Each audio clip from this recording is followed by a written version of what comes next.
All right, we're going to bring in our panel. Joining me now, Politico White House correspondent and Playbook co-author Eugene Daniels, Business Insider and senior Washington correspondent Dave Levinthal. Eugene, right off the bat, Joe Biden rejoining the Paris Climate Accord, signing an order for a mask mandate, revoking the Muslim ban. Let's talk about how difficult it can be, how challenging it can be for a new president to undo some of his predecessor's actions. Yeah, I think one of the things that we're seeing so much more as we get further in presidents is that they are doing this more, right? This wasn't something that they did. But when you talk to the Biden, what used to be the Biden transition and is now the Biden administration, they want to try to undo a lot of those things, right? President Trump didn't get a lot done through bills, through Congress. So a lot of what he did was through executive action, kind of telling his departments around the government what to do. And those are things that Joe Biden it seems determined to get rid of, and also executive actions. And this is really important for people to understand. It is a really good way to look like you're doing a lot and to get some good W's under your belt right off the gate. So as they sign these executive actions, Americans are watching and they're seeing a White House that looks like it's moving quickly in a time where people are feeling very nervous and scared and really worried about what's happening in the country. So I think that's a huge part of this. It's a lot of optics that's going to probably go over well with a lot of Americans. Those are the optics right now. So how do these 15 executive orders set the tone for Joe Biden's first 100 days?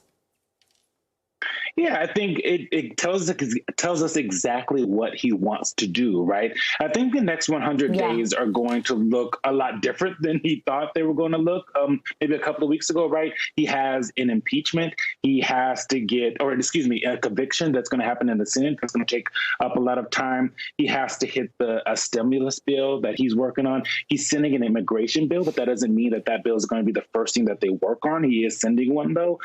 They want to work on climate change. They want to work on racial justice. They want to work on the recession and doing things for COVID-19. That's even just one of those things would take up the first 100 days, honestly. But he has a lot to get done. Right. It's a huge, huge lift. And whether or not he's going to get it done is going to come down to, as you saw, Vice President Kamala Harris swearing in those three men, turning over the ownership of the Senate to Democrats and now the House, but they have a very slim majority in the House, and how the leaders in the House and the Senate are able to hold those groups together is going to be really important for Joe Biden over the next 100 days. Dave, let's talk more about that. Joe Biden has decades of experience in the Senate. He has a reputation for being someone who can reach across the aisle. How will that help him get legislation passed, especially now that Senator Mitch McConnell is the minority leader? Well, that may not totally be up to him. And Mitch McConnell, even though he's going to be the minority leader, is the minority leader now, is somebody who is going to have some significant cards in his favor. He can still have the ability to block certain things that Joe Biden wants to do. This 50-50 majority where Vice President Kamala Harris will be the tiebreaker vote, it doesn't get any closer. So Joe Biden is going to have to use every single tool and trick at his disposal that he has gained, that he has learned in his many, many decades now in politics to put forward what is an incredibly ambitious agenda. I mean, Eugene laid out everything. There's more, too. There's a huge ethics bill that he wants to put forward and various other policy proposals and rollbacks, for that matter, from the Trump era. So he's going to have some real significant buddy stuff with Mitch McConnell in order for anything to go forward in a major way. Eugene, you have a story out on Vice President Harris about what it means to be the first, writing she will be carrying the hopes, dreams, fears, stereotypes, expectations of every woman of color that has ever imagined a job in politics. As President Biden kicks off his legislative agenda, as Vice President Harris will be called upon to be the tiebreaker in the Senate, what role do you see her playing here, and how do you see that going?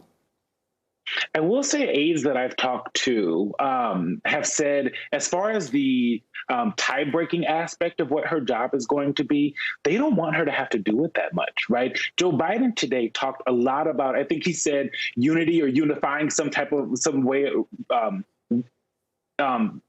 part of that word in 10 times in his speech today, quite a bit. And so they aren't looking to have to send her to the Hill over and over to do a 50-50 split. He is looking to make some deals here.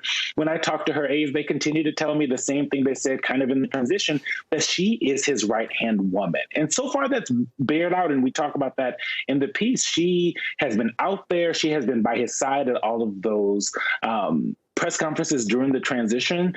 Joe Biden has been a vice president, right? He knows how important that job can be. He knows how boring that job could be. And so I think he is looking to make this a robust agenda for her as well.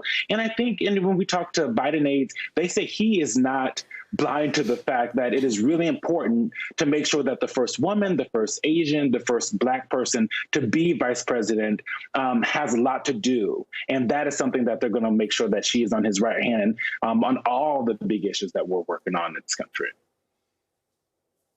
I think I speak on behalf of so many women in America today to say how great it is to hear you say that the president has a right-hand woman.